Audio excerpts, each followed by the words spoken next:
Hey all of you, नमस्ते and welcome to आज का क्लास। भाई आज बारी है डॉक्ट्राइन ऑफ कैविट एम्प्टर की। कंपनी लॉ ये सारे केस लॉज हो, चाहे doctrine of ultra wise constructive notice या इंडोर मैनेजमेंट हो, ये सारी चीजें हमने पढ़ करके बहुत अच्छे से अपने प्रीवियस क्लासेस में रिवाइज कर ली। सारे के सारे वीडियोस चैनल के ऊपर है। इनकेस अगर आपने अभी तक नहीं देखा है तो जाओ जाकर के जल्दी से देख लो। And if you are new to the channel, हमारे चैनल को सब्सक्राइब करना बिल्कुल मत भूलिएगा, ये आपका अपना चैनल है। तो जल्दी से सब्सक्राइब कर लीजिए, नोटिफिकेशन पर प्रेस कर दीजिए ताकि चैनल की कोई भी इंपॉर्टेंट अपडेट्स आपसे मिस ना हो। और आज बारी है डॉक्ट्राइन ऑफ कैविट एम्प्टर की। All right, the sale of goods act 1930 का एक बहुत इंपॉर्टेंट डॉक्ट्राइन जो कि डॉक्ट्राइन ऑफ कैविट एम्प्टर के नाम से जाना जाता है, वो आज के इस सेशन में हम डिस्कस करने वाले हैं बच्चों। तो क्या है ये doctrine of caveat emptor ma'am, अगर इसकी बात करें तो देखो, बड़े सिंपल से और नॉर्मल से तरीके से हम इस डॉक्ट्राइन ऑफ कैविट एम्प्टर का पहले तो बेसिक मीनिंग निकालते हैं। And we know when we translate it to English we say let the buyer be aware, है ना।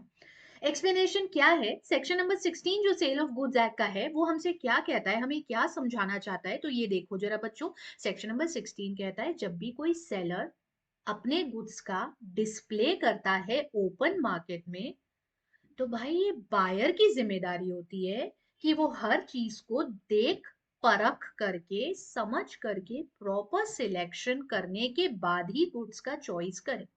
भाई मैं तो सेलर हूँ, मैं बेचने के लिए बैठा हूं अपने सारे गुड्स को। तो जब मैंने इन्हें ओपन मार्केट में डिस्प्ले पर रखा है तो ये तुम्हारी जिम्मेदारी है कि तुम इन गुड्स को एज अ बायर प्रॉपरली देखो, इनको एग्जामिन करो and then make a proper selection और the choice of the goods. भाई मैंने तो डिस्प्ले में लगा दिया, तुमने देखा, तुमने एग्जामिनेशन भी करा ना। अब अगर बाद में ये goods turn out to be defective तो इसके लिए seller will not be liable. Ma'am ऐसे कैसे? ये चीजें तो काफी सारी कंडीशंस के अगेंस्ट भी हो सकती है, जहां पर हम पढ़ते हैं कि अगर सेल डिस्क्रिप्शन से हुए हैं या सेल सैंपल से हुए हैं तो वहां पर goods have to correspond to the sample और टू द डिस्क्रिप्शन। हाँ बच्चों, वो अपनी जगह पर है। और जब डिस्क्रिप्शन बता के गुड्स का सेल हो रहा है या सैंपल दिखा करके गुड्स का सेल हो रहा है तो हम ये कहते हैं कि आपका फाइनल प्रोडक्ट जो है, आपका जो बल्क है, it should correspond to the description और टू द सैंपल। एंड आपने बायर को एक रीजनेबल अपॉर्चुनिटी दिया हो, पर वो सेल डिस्क्रिप्शन के आधार या सैंपल के आधार पर हो रहा है। जब मैंने मेरा final ready product open display में रख दिया है और अगर आप उस प्रोडक्ट को देख रहे हो तो उस समय your responsibility to make sure कि वो प्रोडक्ट सही हो, क्योंकि कल को उसमें कोई डिफेक्ट निकलेगा तो आप मेरे को ब्लेम नहीं कर सकते। आई am not at all responsible for your bad selection, it is your responsibility, it is not my duty. हाँ कई बार सेक्शन नंबर 16 थोड़ा सा कॉन्ट्रोडिक्ट करता है, बट सेक्शन 16 के जो एक्सेप्शन आते हैं वही तो आपकी सारी कंडीशंस हो जाती है। कैसे, अभी समझाऊंगी आपको। Seller is never bound to disclose all the defects in the goods जो कि वो बेच रहा है। भाई मैं तो इन गुड्स को रख रहा हूं ना सेल के लिए, अब तुम डिसाइड करो तुम्हें कैसे लेना है। ये देखो सेक्शन 16 की एग्जैक्ट लैंग्वेज मैंने यहाँ पर आपके लिए लिखी है। सेक्शन 16 कहता है बच्चों, subject to the provisions of this act or any other law for the time being in force, there is no implied warranty or a condition as to quality or fitness of any particular purpose of goods supplied under a contract of sale। वैसे भी quality fitness की कोई condition या warranty direct तो होती नहीं, ये तो सिर्फ हमने अपनी अंडरस्टैंडिंग के लिए निकाल रखा है। तो एक्चुअली सोगा में कोई इम्प्लाइड कंडीशन या वारंटी है नहीं कि कोई प्रोडक्ट किसी पर्टिकुलर पर्पस के लिए लिया जा रहा है तो वो उस चीज को, उस क्वालिटी, उस फिटनेस के स्टैंडर्ड को मीट अप करेगा या नहीं करेगा। There is no condition as such, though there are some exceptions. तो इस हिसाब से हमारी तीन शर्तें निकल करके आती है कि बायर जो है उसने अपना पर्पस सेलर को बता दिया हो, फिर उसके बाद बायर सेलर के स्किल्स और जजमेंट पर रिलाई कर रहा है और सेलर जो है वो उन गुड्स को सप्लाई कर रहा है। मतलब ये ऑलमोस्ट आपकी सारी वही वाली कंडीशन रिपीट हो जाती है। तो ऐसे सिचुएशन में सेलर जो भी गुड्स दे रहा है वो सारे गुड्स बायर की खुद की ड्यूटी है कि भाई तू एग्जामिन कर ले, और उसके बाद अगर तूने कोई बैड सिलेक्शन करा तो आई एम थोड़ी ना लाइबल। जैसे देखो ये एक एग्जाम्पल की बात करते हैं अपन, यहाँ पर ये आपको नजर आ रहा है एक प्यारा सा घोड़ा, इसका नाम है चेतक। नहीं, महाराणा प्रताप का चेतक नहीं है, पर हाँ ये है उतना ही तेज और धुरंधर, इसका नाम है चेतक।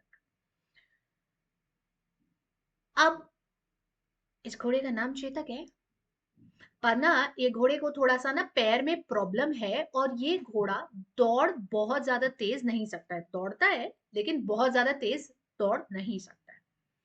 अब एक बंदा इस घोड़े के मालिक के पास जाता है, उसका घोड़े का अस्तबल है, वहां पे काफी सारे घोड़े हैं, और उन सारे घोड़ों में से देख करके उसे ये भूरा घोड़ा पसंद आता है, मतलब ब्राउन कलर का एक भूरा घोड़ा पसंद आता है। और ये जो भूरा घोड़ा है, ये उससे ये डिस्प्ले में थे, बाकी सारे जैसे घोड़े अस्तबल में रखे हुए थे वैसे ये भी रखा हुआ था, वैसे ये भी वहां पर था। तो खुद बायर ने जाकर के एनालिसिस करा, एक एक घोड़े को देखा समझा, और जाके फाइनली सेलर को बोलता है भाई मेरे को ना रेसिंग पर्पस से ये घोड़ा चाहिए। अच्छा, इस घोड़े के पैर में थोड़ा प्रॉब्लम है, लंगड़ा रहा है, चल रहा है। और बायर ने सारे घोड़ों का एग्जामिनेशन करा, थोड़ा बहुत उनको चला करके भी देखा, सब कुछ करा।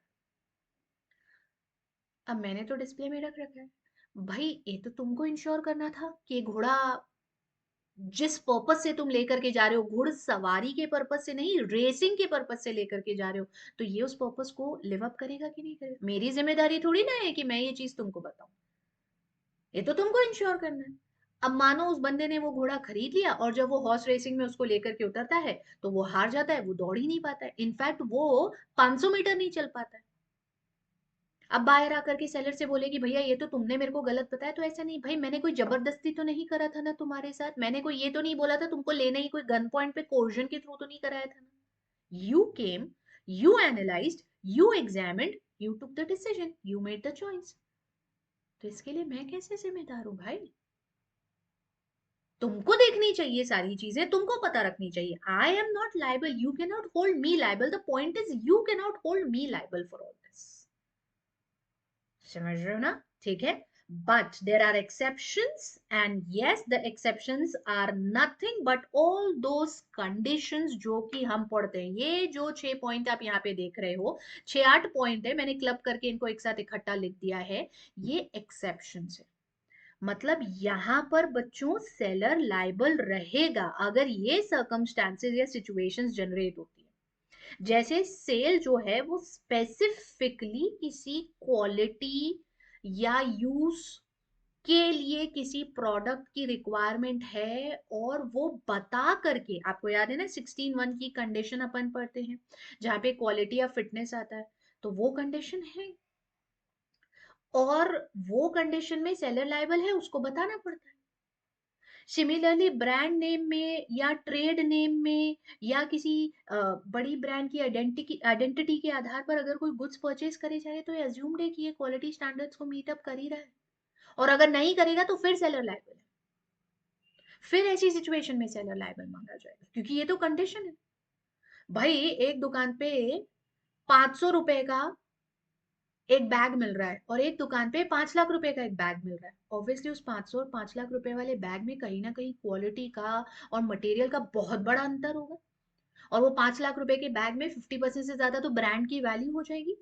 Yes, I am talking about all those LV and Gucci वाले fans, yes you know that, right?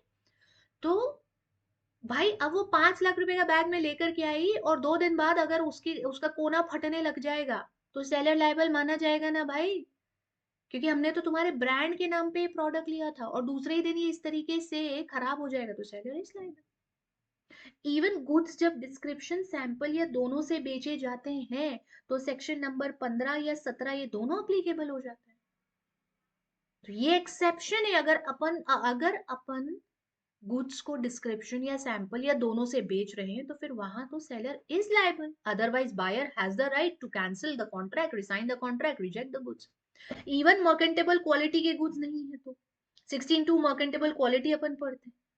Trade usage communicate करा गया, या सेलर खुद गिल्टी ऑफ फ्रॉड है, फ्रॉड भाई होता है तो कॉन्ट्रैक्ट सीधा सीधा वॉइडेबल हो जाता है at the end of the buyer, voidable at the end of buyer. क्यों? क्योंकि आपने उसके साथ फ्रॉड करा है, आपने उसके साथ फ्रॉड करा।